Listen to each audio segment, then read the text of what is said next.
Avant de vous parler de ma méthode de travail de création de personnages excentriques, décalés, hors normes, clownesques, je voudrais vous parler de Mark Travis, que j'ai découvert récemment, qui est un réalisateur américain, mais surtout un grand coach d'acteurs. Et un jour, il a eu une inspiration, une révélation. Il s'est dit, pourquoi continuer à interroger l'acteur pour l'aider à se rapprocher du personnage, à comprendre le personnage, à l'interpréter?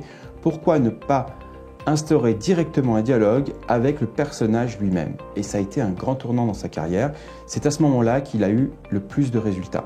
Et quand j'ai entendu ça, je me suis dit, mais ça résonne beaucoup avec le travail que je fais depuis des années. Effectivement, je travaille beaucoup en improvisation dirigée en solo. Pas que ça, évidemment, j'ai beaucoup d'exercices le matin en groupe, en duo, où on va apprendre des techniques. Mais là où j'ai eu les meilleurs résultats, c'est en impro dirigé en solo.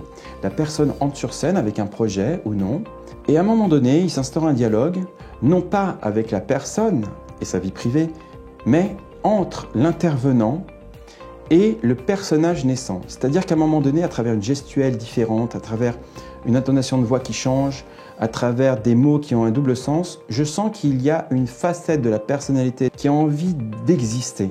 Et à ce moment-là, s'instaure un dialogue entre l'intervenant, je dirais même plus, ça peut être carrément un duo, et on voit tout d'un coup une énergie qui s'amplifie, on appelle ça une montée d'état.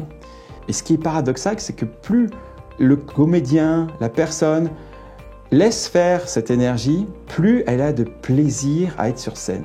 Voilà, c'est ça le grand paradoxe de l'improvisation en clown. Donc vous voyez, ça ressemble un petit peu au jeu d'acteur, mais le résultat final ne sera pas l'interprétation d'un rôle écrit par quelqu'un d'autre.